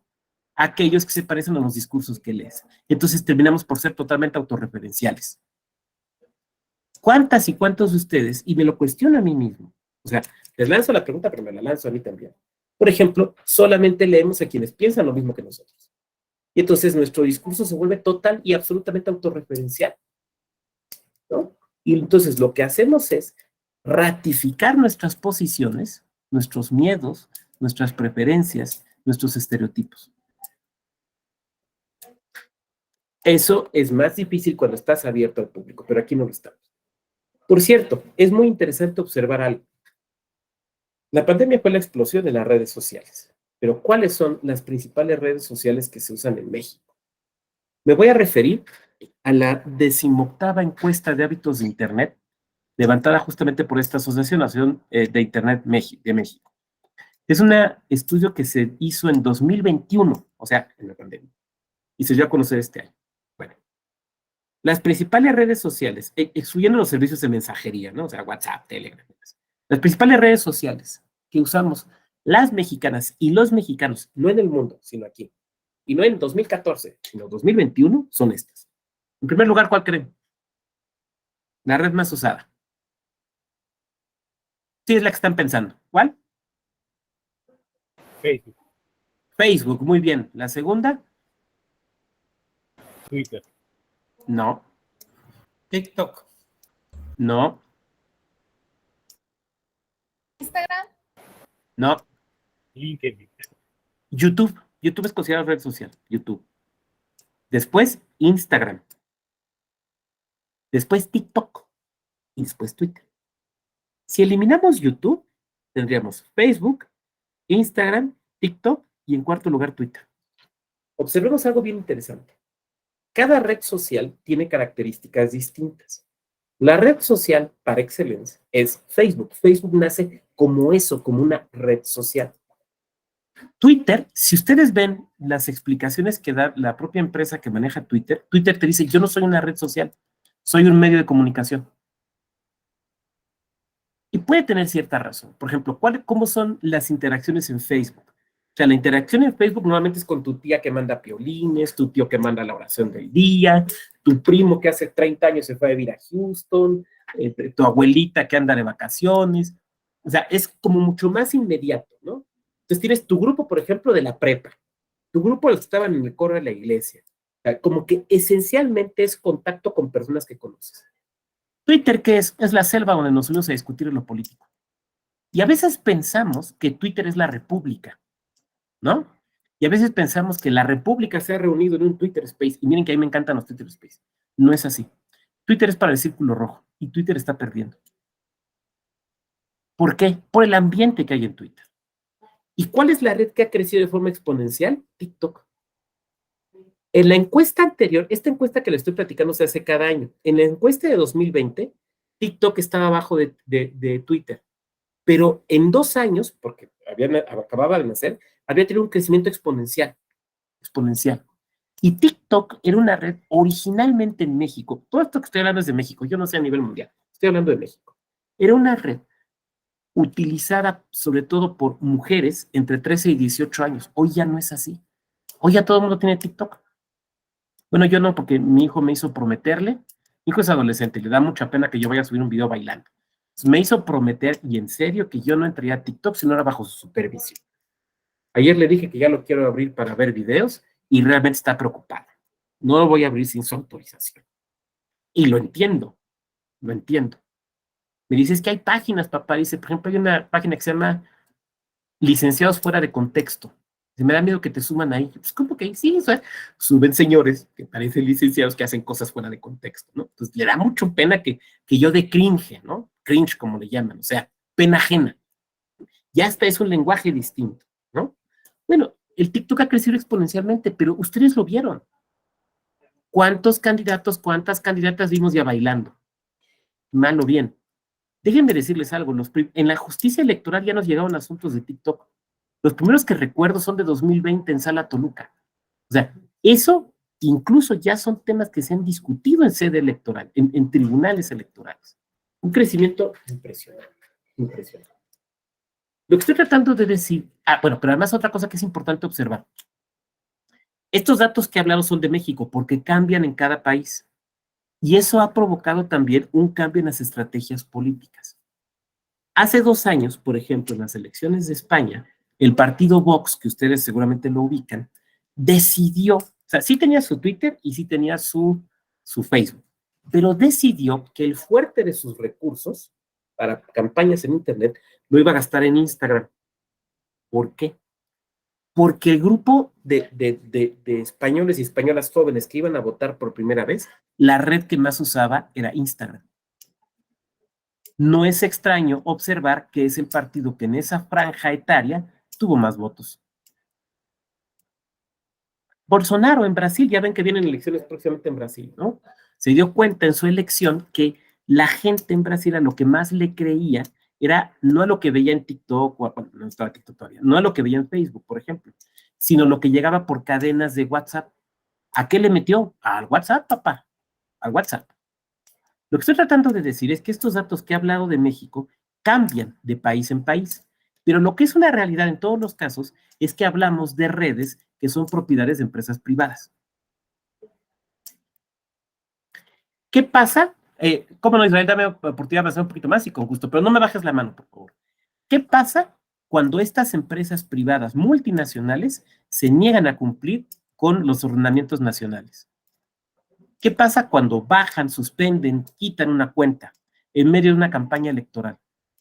Tenemos los mecanismos adecuados, los estados, la justicia electoral, para revertir esto en un contexto donde, como expliqué hace unos momentos, la pandemia nos obligó a mudar lo político y lo democrático del espacio público al espacio privado. Lo planteo como pregunta, o sea, digo, a lo mejor no para que me lo respondan, pero sí como para que lo reflexionemos. Muy bien, bueno, a ver, antes es que aquí va a haber un pequeño brinco, entonces mejor de una vez. Adelante, Israel, te escuchamos. Sí, quería comentar en relación a esta forma nueva de hacer política en redes sociales. En México, por ejemplo, fue muy sonado el tema de Samuel García y su esposa, que fue un asunto que incluso estuvo ante las autoridades electorales, por el tema de la influencia, incluso del gasto que tuvo Mariana en los ingresos que obtuvo ella para promover pues a su esposo, ¿no? Y que incluso fue lo que básicamente lo llevó a la gubernatura. Excelente, ¿no? Y tenemos también el caso de los influencers del Partido Verde, ¿no? Y tenemos una serie de sentencias ahí muy interesantes. Sí, claro, desde luego. Ahí está. Ahí está. Son cosas que eran inesperadas. Hace 5 años no nos las imaginábamos, ¿no? O sea, esta dimensión tampoco la imaginábamos en 2018, pero de repente la pandemia nos obligó a todo esto. Hoy tenemos influencers que promocionan en lo local, perdón, influencers que promocionan candidaturas. ¿Saben cuál es el paso siguiente? Influencers que ganen elecciones. O sea, y no estoy diciendo que sea malo o bueno, ¿eh? No, no, no, por favor, no tomen mi observación como un juicio de valor, sino un poco una predicción de lo que muy posiblemente. A ver, ya hay países que han tenido, por ejemplo, comediantes presidentes, Ucrania, Guatemala, o políticos muy importantes que vienen de ser payasitos en la tele, con todo respeto, Italia, ¿no? Bueno, el paso siguiente es el influencer. El paso siguiente es el influencer o la influencer que empezó subiendo videos de TikTok bailando con un perrito y que termina tomando protesta, haciéndose cargo de un país. ¿No? Bueno, me voy aquí regreso aquí a la presentación. Todo esto nos debe hacer pensar en algo que me parece muy importante. La virtualización de lo político nos hace retomar una idea que era de Guy Debord, un pensador muy polémico francés. Él escribió un libro que se llama La Sociedad del Espectáculo, que es esta imagen que ven aquí. Me gustó mucho poner esta portada, porque si ustedes se fijan, están con los famosos lentes de tercera dimensión, ¿no? Y los lentes de la tercera dimensión lo que hacen es presentarte algo que no es, pero que parece ser. Estamos en una sociedad que se ha vuelto una sociedad del espectáculo. Ahora, Guy Debord, me parece que de forma muy inteligente nos define espectáculo y nos dice, el espectáculo no es simplemente imágenes. O sea, el espectáculo no es una persona haciendo malabares. El espectáculo no es José José cantando el triste en el Teatro Ferrocarrilero y todo lo aplaudimos. No, el espectáculo es una relación social entre las personas que está mediatizada o cruzada por la imagen. La imagen nos relaciona, la imagen nos da un significado, ¿no? La imagen mediatiza lo que entendemos y lo que aprendemos. Ahora, el problema es que para que la imagen funcione, la imagen tiene que ser impactante, tiene que producir un impacto. Cuando tú lees un texto, a ver, voy a dejar de compartir un momento. Miren, a ver, voy a hacer una reflexión personal, pero les pido que ustedes lo hagan. ¿Te ha pasado que lees un libro? Sí lo entendiste, o un cuento, un poema, o sea, sí lo entendí, o sea, si yo sí sé español, ¿no? Sí lo entiendo. Pero te quedas dándole de vueltas y pueden pasar años sin que captes qué te quiso decir. A mí me ha pasado con 2 libros. Uno, perdón, es que es de mi hijo. Okay. Uno, Astillero. ¿Se acuerdan del Astillero de Juan Carlos Onetti? Ese gran libro. Yo le sigo dando vueltas. El otro, ay, ¿cómo se llamaba? Se me acaba de olvidar hasta el nombre del autor. Este autor que era muy amigo de Borges, el amigo más cercano de Borges, con el que escribía La Limón, ¿se acuerdan? También español. Y que se casó con Silvino Campo. Ay, ¿cómo puede ser? A ver. ¿No? Secuelas COVID. Espérame. Esposo de Silvina Campo. Adolfo Bioy Casares, claro que sí. Pero su libro está basado en la isla del Doctor Moreau. Es el libro más famoso de él. La invención de Morel. La invención de Morel. El otro es La invención de Morel. Todavía le sigo dando vueltas, ¿no? Y seguramente a ti te ha pasado lo mismo con algún libro, con alguna película, así que es... Pero la imagen, actualmente, la imagen debe de impactar por sí misma. No provocar una reflexión, no necesita un contexto, necesitas la imagen. Eso, ¿saben en qué se ve clarísimamente? En el fenómeno de los lords y las ladies, ¿no? Todos hemos visto, por ejemplo, Lady Dea, Lord, no sé qué. Tú no ves el contexto, no hay contexto. Tú ves una persona furibunda que evidentemente está fuera de sus cabales, diciendo cosas que una persona en una situación normal probablemente no diría. Y entonces, ¡pum!, viene el juzgamiento y el señalamiento público. ¿Cómo es posible? Pero no hay contexto, no hay contexto. No se te pide contexto, no se te pide entender. Lo que se te pide es que tengas una respuesta emocional inmediata a una imagen. Pero para que eso se consiga, tiene que ser una imagen impactante. ¿Estamos de acuerdo? Esa es la sociedad del espectáculo. Las redes sociales, con su inmediatez, a lo que te llevan es a eso. Y entonces, ¿qué es lo que necesitas? La estridencia. ¿Y qué es lo que más fácilmente lo consigue? Las malas noticias, las tragedias, los cuerpos desmembrados, las balaceras, ¿no? Que además lo digo que no se presentan. Y entonces, ¿qué es lo que sucede? Que lo que se nos presenta es justamente eso. Y entonces, una idea en la cual lo que reina en las imágenes es lo estridente, lo terrible, lo impactante. Y lo bueno, lo noble, sí se presenta, pero es una excepción. Es así como, incluso hasta pasa, ¿no? A veces hay gente buena, pero la mayor parte de las cosas que se nos presentan dentro de esta sociedad del espectáculo es lo terrible, lo evidente, lo choqueante. Esta sociedad del espectáculo privilegia la estandarización y la unificación que nos aliena. Lo voy a poner con un ejemplo, que, bueno, no es mío, es de Pierpaolo Pasolini, de quien tenemos aquí la imagen con una gabardina muy padre. Bueno, Pierpaolo Pasolini decía, se nos presenta, él hablaba de la televisión, pero hoy podemos hablar de, por ejemplo, el video, por ejemplo, YouTube, por ejemplo, el TikTok. Se nos presentan imágenes estandarizadas de lo que es bueno, lo que es correcto, la forma adecuada de vestir, de presentarse, de conducirse. Pero resulta que eso lo que hace es compartir ciertos valores de una sociedad burguesa, o sea, una sociedad con cierta capacidad económica, que no todos pueden tenerlo, no todas pueden tenerlo, ni pueden aspirar a eso. Él ponía el ejemplo, dice, a ver, pensemos en un joven del sur de Italia. Nosotros podemos pensar de Salerno, de la zona de Sicilia, que se le presenta como ideal la forma de vivir de alguien que vive en el norte de Italia. Pensemos, por ejemplo, en Milán, que tiene una capacidad económica totalmente distinta, ¿no? Pero este joven del sur no tiene acceso a eso, vamos, la ropa que ve ni siquiera se vende en su pueblo. Entonces, todo eso aliena, porque genera la sensación de que no es lo suficientemente satisfactorio, lo suficientemente bueno. Segundo, la valoración de la posverdad. La sociedad del espectáculo, esto no lo decía Debord, esto lo tenemos que decir nosotros, ¿no? Debord hablaba de la verdad y la mentira, pero nosotros tenemos que hablar de la posverdad. ¿Qué? ¿Qué quiere decir esto? De que lo que importa es la narración. Lo que importa es la narración. A ver, les voy a poner un ejemplo. ¿Por qué los chismes funcionan?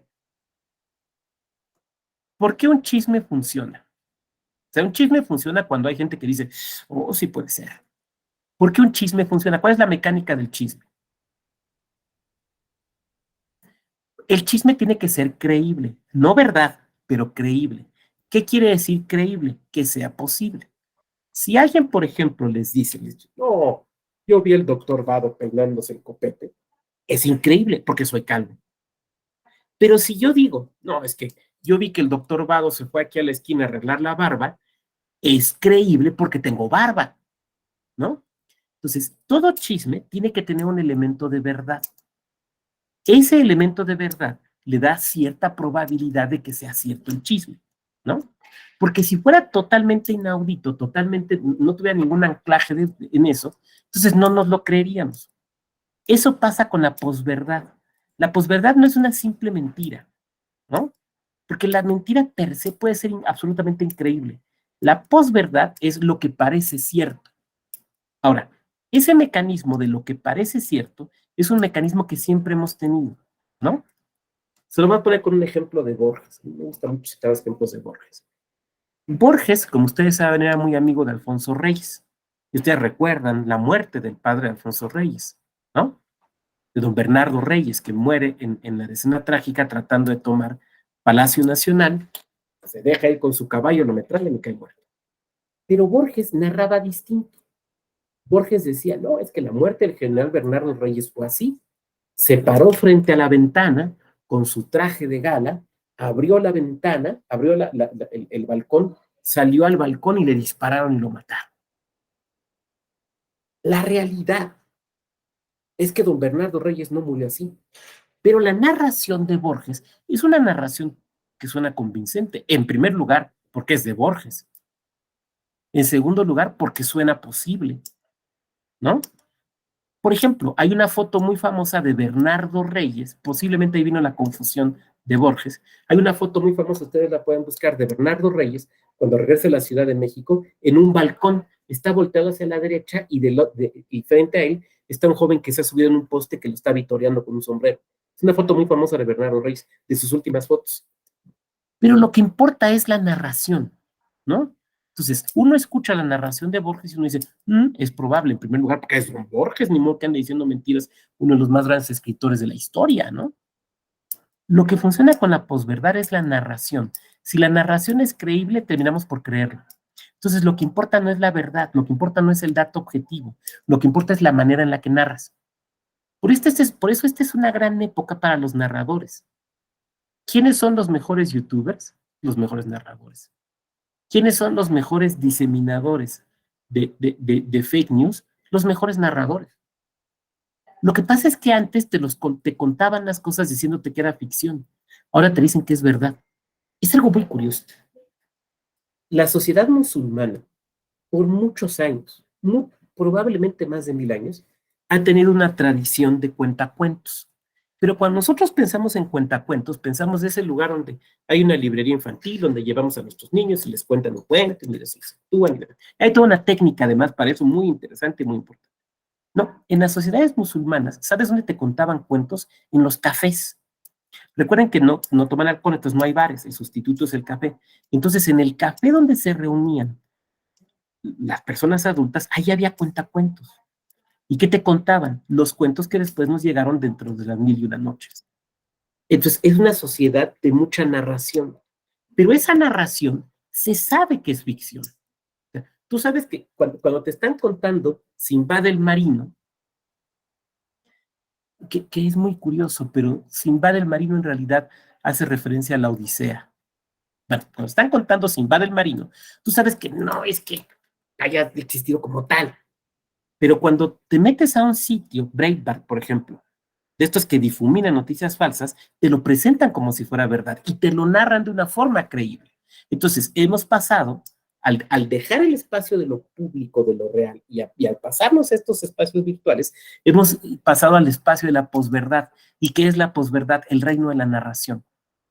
Lo bien narrado lo creemos como verdad, aun cuando los datos objetivos nos digan que no.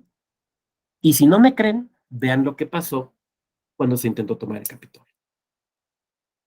Bueno, yo quisiera dejarlo hasta aquí. Tenemos algunos buenos minutos para preguntas. Se vale que me digan, oiga, más que una pregunta, tengo un comentario, reflexiones, incluso confutaciones de lo que he dicho, ¿no? Entonces, en lo que van levantando la manita, vamos a ver aquí en el chat. ¡Ay! No hay nada en el chat. Bien, ¿quién quisiera hasta aquí hacer algún comentario? Adelante, Lenin, te escuchamos. Ya. En cuanto a lo que decía sobre las redes sociales, ¿no? Sobre esta parte en la que los dueños del discurso, o bueno, los que guían el discurso son los dueños de las redes, en términos de que buscan la maximización económica y sobre todo a través del algoritmo, ellos controlan la narración. No estamos hablando de lo mismo con los medios de comunicación antes de las redes. Es decir, no hay ningún discurso que no tenga que ver con lo que los dueños de los periódicos en ese entonces, de las revistas en ese entonces, querían decir. Es decir, si yo tenía una opinión diferente, yo no podía acceder. O sea, como ciudadano no podía acceder a los medios, ¿no? Y existían algunos esfuerzos, Excelsior, después Proceso, todas estas cosas, pero en realidad la narración la tenían los dueños de los medios. ¿No era lo mismo? Eso sería mi pregunta. Es una espléndida pregunta, Lenin, y yo te diría, voy a parecer la chimoltrufia, sí, pero no. Pongamos un ejemplo, ahorita tú hablabas de algunos medios, ¿no? Imaginemos un mexicano, una mexicana que le gustaba, como a nuestros abuelos, nuestras abuelas, ver los periódicos de fin de semana, ¿no? Entonces, entonces en la mañana se iban a misa tempranito el domingo, saliendo una barbacollita, y de regreso a comprar el periódico, ¿no? Se paraban en el puesto de periódicos y ¿qué tenían? Tenían, por ejemplo, el Nacional, que era el periódico del PRI, con la versión del PRI, ¿estamos de acuerdo? Tenían el Ovaciones, en los deportes y acá, algunas cosas acá medio espectaculares, ¿no? O sea, algunas narraciones ahí. Tenían el Alarma, pero también tenían, tú lo acabas de decir, el Excelsior. También tenían la revista Siempre. También tenían la familia Burrón, con esa representación de la sociedad tan interesante. Entonces, el simple hecho de pararte en el puesto de periódicos te daba un panóptico de distintas opciones que hoy tu red social no te da, ¿no? Ahora, desde luego, claro, uno siempre, las cabras tiramos para el monte, o sea, tú siempre vas a tirar para tu lado, pero de entrada ahí estaba, entonces de repente tú podías ver una nota y decir, híjole, a ver este periódico, normalmente no lo compro y no me gusta, pero pensemos más para acá, ¿no? Bueno, pues a lo mejor el Excelsior cambió, pero ahora tenías a Proceso, tenías el 1+1, tenías la Jornada, pero seguías teniendo el Nacional. Podías comprar la revista del PAN, que se llama La Nación, también podías, o sea, ahí tenías todo un panóptico, está muy venta, pero tenías toda lo que quiero decir es que visualmente, de golpe, tenías todo esto.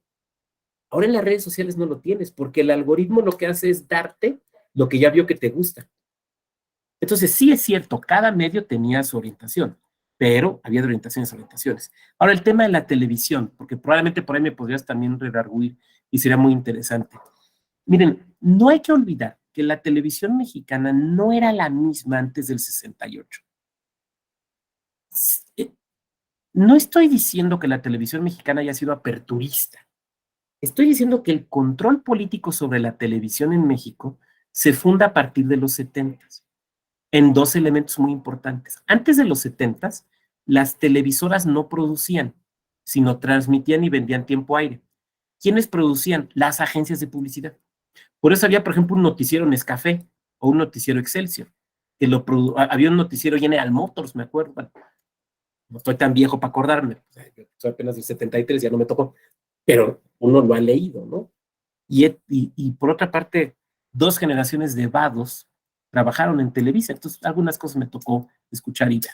Bueno, entonces, es a partir del movimiento de 68, porque hay que recordar que incluso se les llegó a abrir espacios a los jóvenes que protestaban en algunos momentos en la televisión, pero pasa lo que ya sabemos que pasó en el 68, y entonces suceden dos cosas. Primera, las empresas televisoras se cierran y dicen, ¿sabes qué? No, ya no voy a vender tiempo, ahora yo voy a producir, lo cual quiere decir que yo voy a tener control del discurso, ¿no?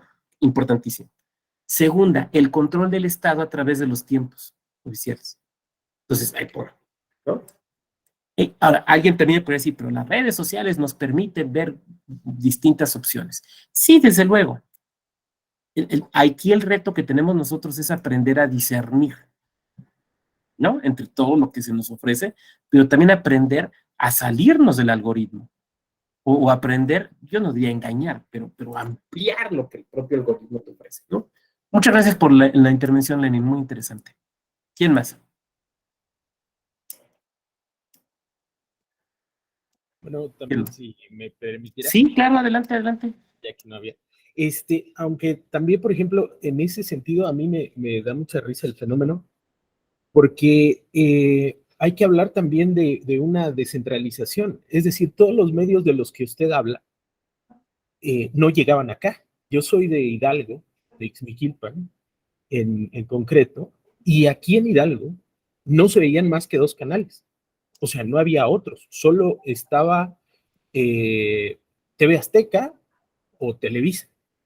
Y en cuestión de periódicos solo llegaba El Sol, La Prensa y El Alarma en los tiempos de mis papás, de mis abuelitos. Ya cuando empiezo yo, pues solo llegaba el Universal y la Jornada como para contrarrestar. Entonces también ahí hay un fenómeno bien interesante de que a nosotros nos formamos políticamente con la visión de los medios hegemónicos. Y ya cuando llegamos a las universidades dijimos, ¿y esto qué es? ¿No? Estas lecturas que son. Pero bueno, bueno, gracias. No, es una espléndida reflexión que me permite conectarla. La última vez que vi a mi papá, vivía en Hidalgo, justamente ahí en Mineral de la Reforma. Entonces fuimos a echar una barbacoa. Estamos echando barbacoa, ¿no? Y me dice, bueno, ya, pues, ¿qué te dio por estos temas de la política y la democracia y las elecciones? Yo pensé que era una broma. Ay, papá, pero volteo y lo veo y sus ojos eran realmente de pregunta. Y entonces yo le dije, papá, cuando yo era chiquito, en lo que aprendí a leer fue lo que tú llevabas a la casa. ¿Y tú qué llevabas? Llevabas el impacto, llevabas el quehacer político, llevabas el proceso y llevabas la familia burrón. O sea, ingeniero no iba a salir, papá. O sea, creo que ingeniero no. Claro, lo que tú dices de la formación es absolutamente cierto. Es absolutamente cierto. Ahora, también hay un, híjole, es que estoy aquí no estoy en la casa porque fue donde falló, pero hay un estupendo libro, que se los quería mostrar, pero pues no lo tengo aquí, de Rina Roux, una profesora, Rina Roux, Rina con H, más se los voy a anotar aquí, porque creo que les puede interesar. Se llama El Príncipe Mexicano. Rina Roux, es de Era, editorial Era. Ya con el nombre de la editorial vamos viendo para dónde más, de qué lado más que la iguana, ¿no? Un libro muy interesante que habla justamente de cómo desde abajo las sociedades, como lo que tú comentas, Lenin, han encontrado, bueno, ella no lo dice así como las formas de la contrainformación, pero sí las formas de no creer y de construir una política en esos contextos. Por ejemplo, ahí cumple una función importantísima el chiste político. El chiste, el chisme político, porque el tema del chiste es la creencia de la narración, ya lo platicamos hace un momento, ¿no? Entonces, o sea, desde arriba hay un control, porque lo que tú dices es cierto. A ver, ¿cómo controlaba el Estado lo que nos llegaba? Con las concesiones y con PIPSA, ¿no? ¿Se acuerdan que PIPSA era la única empresa en el país a la que le podías comprar papel para publicar periódicos y revistas? Y era una empresa gubernamental, ¿no? Entonces, por eso de repente había revistas que tenían mucho papel y otras que tenían poquito y unas que les cobraban y otras que no les cobraban. Era un mecanismo de control. O el mecanismo de control por medio de los sindicatos en la distribución. Claro, todo eso es un mecanismo de control. O sea, es absurdo pensar que no. Pero, ¿cómo las sociedades encontramos la manera de por debajo? Por ejemplo, el chisme. Es que aquí la foto que el gobernador inauguró, sí, pero yo ya me enteré que 3 días después el pavimento empezó a botarse y demás. Entonces, las sociedades siempre hemos encontrado, por más control que se intente desde arriba, siempre hemos encontrado desde abajo cómo filtrarlos. Bien, muchas gracias por el comentario, Lenin, muy, muy interesante además. Sí, pues ingeniero no le iba a salir, ¿no? No, espérense. A mi padre le toca el 68 siendo ayudante de camarógrafo en Televisa. Entonces vio cosas que probablemente no debía haber visto. Cuando me descubrió que yo tenía el manifiesto del Partido Comunista, es justo decirles cómo se puso de preocupado. Tuvo la plática conmigo. ¿Por qué? ¿Por qué le había tenido compañeros que se habían muerto? ¿Por qué le había tocado ver que se habían ido al cerro? Me preocupó. Yo, no, papá, mira, no te preocupes. En la segunda página me aburrió. Y la verdad es que nunca lo he podido acabar. Pero entiendo en esos contextos la preocupación. Muy bien. ¿Quién más? Bueno, de no ser así, yo lo que quisiera que nos quedáramos de la sesión de hoy para efectos del diplomado es la irrupción del virus como una cuestión que nos cambia la centralidad de la discusión, la inseguridad de lo que vamos a vivir, la necesidad de mudar la democracia a los entornos virtuales con los defectos y las virtudes. Hoy hablé yo sobre todo de los defectos, porque las virtudes son muy evidentes, ¿no? La descentralización, la posibilidad de que cualquiera subamos y tengamos un canal, sí, pero el impacto no lo vamos a tener como otros, pero bueno, o sea, por eso quise hablar, digamos, la parte negativa. La necesidad de que las autoridades electorales estableciéramos mecanismos para seguir funcionando utilizando estos elementos y de ahí va a derivar, por ejemplo, lo de la justicia online, que en buena medida en México, en lo local, se impulsa por el caso de Oaxaca, donde llegas a la superior y se dice, muy bien que estén cada quien en sus casas, pero se tiene que seguir trabajando. ¿Y a qué tenemos que recurrir? Pues a estos elementos, que tienen desde luego su lado positivo. O sea, el simple hecho de que estemos tomando esta clase así ahorita, es súper útil. O sea, yo no tendría la oportunidad de estar interactuando con ustedes si no fuera por estos mecanismos. Pero así como tiene su lado positivo, tiene su lado negativo. Bueno, yo dejaría hasta aquí mi exposición, salvo insisto que hubiera alguna otra pregunta. Les agradezco mucho su gentil atención y desde luego quedo a su disposición y les deseo que concluyan muy exitosamente su diplomado. Muchas gracias, doctor Vado. Le deseamos excelente tarde.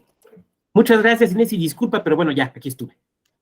No, al contrario, aquí estamos para apoyar cualquier cosa. Buena tarde. Gracias. Saludos, doctor. Gracias.